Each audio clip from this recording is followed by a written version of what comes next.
Hello friends, வணக்கம் and welcome back to Critics Moon. இன்னைக்கு நம்ம எந்த மூவியோட ரிவ்யூ பார்க்க போறோம்னு கேட்டீங்கன்னா ARM. இந்த மூவியோட ரிவ்யூக்குள்ள போறதுக்கு முன்னாடி நம்மளோட சேனலை சப்ஸ்கிரைப் பண்ணி இந்த வீடியோக்கு லைக் போடுங்க, ஃப்ரெண்ட்ஸ்க்கு ஷேர் பண்ணுங்க, சப்போர்ட் பண்ணீங்க. நம்ம வாங்க வீடியோக்குள்ள போலாம். ARM 2024ல தமிழ் டப்ல ரிலீஸ் ஆயிருக்க Malayalam action thriller drama movie. Tovino Thomas, Krithi Shetty, Basil ஜோசப்னு ஏகப்பட்ட பேர் நடிச்சிருக்காங்க.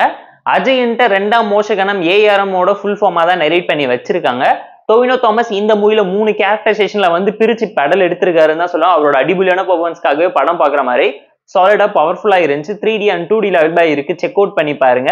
ஷார்ட் நடனம் ஒன் லைன் ஸ்டோரி என்னன்னு கேட்டீங்கன்னா, 3 ஜென்ரேஷனா ஒரே பிரச்சனை தொடர்ந்து ஹீரோட வாழ்க்கையை போட்டு புரட்டி எடுத்துக்கிட்டு இருக்கு. பிரசன்ட்ல நம்ம கதையோட ஹீரோ ஒரு எலக்ட்ரிஷியனா இருக்காரு. ஜாதினால பின்தங்க குடும்பத்தை சேர்ந்தவரா இருந்தாலும் தாத்தா பயங்கர ஒரு திருடனா இருந்த காரணத்தினால ஊருக்குள்ள பயங்கர அவமானத்தையும் அசிங்கத்தையும் ஃபேஸ் பண்ணிட்டு இருக்காங்க. அந்த மாதிரி டைம்ல பெரிய வீட்டு பொண்ணான ஹீரோயினை பார்த்து பேசி லவ் பண்ண ஆரம்பிக்கிறாரு. ஊருக்குள்ள அந்த மாதிரி டைம்ல கோவில் இருக்கக்கூடிய ஒரு அற்புதமான விளக்கு ஒண்ணு காணாம போகுது. அதனால ஹீரோ வாழ்க்கையில ஏற்படக்கூடிய ப்ராப்ளம்ஸ் அண்ட் ட்ராஜடி டிராமா என்ன, ஹீரோவோட தாத்தா யாரு, அவர் என்னென்ன சம்பவம் பண்ணாரு, ட்ரெஷர் ஹண்டிங்ல இறங்கி என்ன புதையில தேடி போனாங்க, கோவிலுக்கு அந்த விளக்க திரும்பி கொண்டாந்து வச்சாங்களா, யார் அந்த விளக்க திறந்தது, ஹீரோ அவர் மேல போட்ட பழியை மீட் எடுக்க என்ன பண்ணாருங்கிறதெல்லாம் இந்த மூவி பார்த்து நீங்க தெரிஞ்சுக்கோங்க. டைம் இருந்தா போர் அடிச்சா பார்த்து என்ஜாய் பண்ற மாதிரி என்ன டீசன்ட் வாட்ச்னா தமிழ் டப்டு மலையாளம் மூவின்னு தான் நான் உங்களுக்கு சஜஸ்ட் பண்றேன். ஃபேண்டசி அட்வென்ச்சர் ஆக்ஷன் டிராமா எல்லாத்தையும் மிக்ஸ் பண்ணி கலந்து கொடுத்துருக்காங்க. தமிழ் டப்பிங் மிக்சிங் கூட ப்ராப்பரா நீட்டா இருந்துச்சு. பெர்ஃபார்மன்ஸ் வைஸ் டொவினோ தாமஸ் அடிபுலியான பெர்ஃபார்மன்ஸ் எனர்ஜெட்டிக்காவும் சூப்பராகவும் கொடுத்துருக்காரு. 10 வருஷம் ட்ரீம் ப்ராஜெக்டை ப்ராப்பரா கம்ப்ளீட் பண்ணி பிரசென்ட் பண்ணியிருக்காரு. 3 ஷேட்ஸ் 3 டிஃப்ரெண்ட் ரோல்ல வந்து பிரிச்சு பெடல் எடுத்திருக்காருன்னு தான் சொல்லுவேன். அடிபொலியான பெர்ஃபார்மன்ஸ் அற்புதமா கொடுத்துக்கக்கூடிய ஒரு மலையாளம் ஆக்டர் டொவினோ தாமஸ்ங்கிறது நம்ம சொல்லிதான் நீங்க தெரிஞ்சுக்கணும்னு இல்ல. அதை தாண்டி மூவில எல்லாருமே நோட்டபிளான பெர்ஃபார்மன்ஸ் டீசென்டாவும் ப்ராப்பராகவும் பிளேஸ் பண்ணி கொடுத்துருந்தாங்க. ஸ்டோரி வைஸ் ஒரு நல்ல கண்டென்ட் உள்ள டிராமா தான். பாஸ்ட் பிரசன்ட் அதுக்கு மேல இன்னொரு பாஸ்ட் பிளாஷ்பேக் உள்ள பிளாஷ்பேக் சொல்றது நான் லீனியர்ல உங்களை கன்ஃபியூஸ் பண்றதுன்னு சொல்லி ஹீரோட கேரக்டரைசேஷனை வச்சு பூந்து விளையாண்டுருப்பாங்க.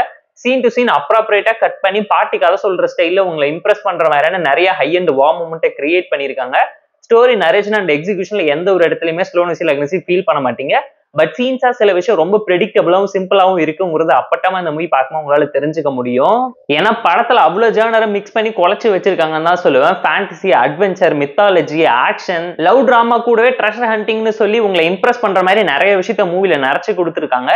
இந்த மூவில ஒரு ஸ்லோனஸ் இருந்துச்சு, கண்டிப்பா உங்களால ஃபீல் பண்ண முடியும். பேக்ரவுண்ட் ஸ்கோரிங், சினிமாட்டோகிராஃபி, சாங்ஸ்னு சொல்லி படம் டெக்னிக்கலா செம்ம சவுண்டா ஸ்ட்ராங்கா இருந்துச்சு.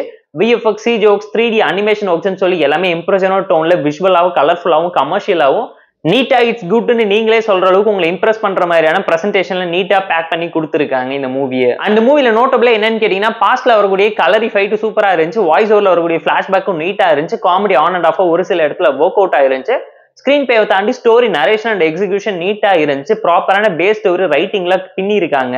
ஸ்கிரீன் பேக்கு வரும்போது மெசேஜை ப்ராப்பரா கன்வே பண்ணாம விட்டுட்டாங்க. ஸ்கிரீன் பேயோட ஃபர்ஸ்ட் ஹாஃப் சூப்பரா இருந்துச்சு. செகண்ட் ஹாஃப் ஆவரேஜான ஒரு டோன்ல சிம்பிளா தான் இருந்துச்சு. கிளைமேக்ஸ்ல ஒப்பேத்தி நல்லபடியா முடிச்சு வச்சிட்டாங்க. ஏன்னா படத்துல லாஜிக் பயங்கரமா அடி வாங்கியிருக்கும். கமர்ஷியல் மூவில லாஜிக் பார்க்க கூடாது, ஃபேண்டசி டிராமால ரீசன் கேட்க கூடாதுங்கிற மாதிரியான என்ன சினிமா லிபர்ட்டியை இஷ்டத்துக்கு யூஸ் பண்ணியிருந்தாலும் ஜாதி மதத்தை வச்சு சொல்றது கருத்துக்களை தாண்டி ஹீரோ சூழ்நிலை கைதியா இருக்கிறதுனால மட்டுமே அவருக்கு எல்லா விஷயமும் தானா நடக்கிற மாதிரியும் அவருக்கு ஸ்மார்ட்னஸே இல்லாத மாதிரி கேரக்டர் போர்ட்ரேட் பண்ணிட்டாங்கன்னு கண்டிப்பா ஒரு சில இடத்துல நீங்களே ஃபீல் பண்ணுவீங்க.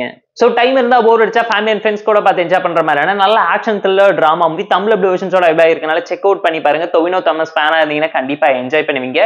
இந்த ARM மூவிக்கு நாம தரக்கூடிய ரேட்டிங் அளவுன்னு கேட்டீங்கன்னா 6.9 out of 10. இந்த வீடியோ பிடிச்சா லைக் பண்ணி, கமெண்ட் பண்ணி, ஷேர் பண்ணி, சப்ஸ்கிரைப் பண்ணி சப்போர்ட் பண்ணி. இந்த வீடியோ பிடிக்கலாம் மறக்காம டிஸ்லைக் செக்ஷன் கமெண்ட் பண்ணுங்க. நம்ம டெலிகிராம் சேனல் லிங்க்ல டிஸ்கிரிப்ஷன்ல இருக்கு, ஜாயின் பண்ணிக்கோங்க. உங்களுடைய அப்டேட்ஸ் உங்களுக்கு வந்துரும். Tata bye, see you and love you all.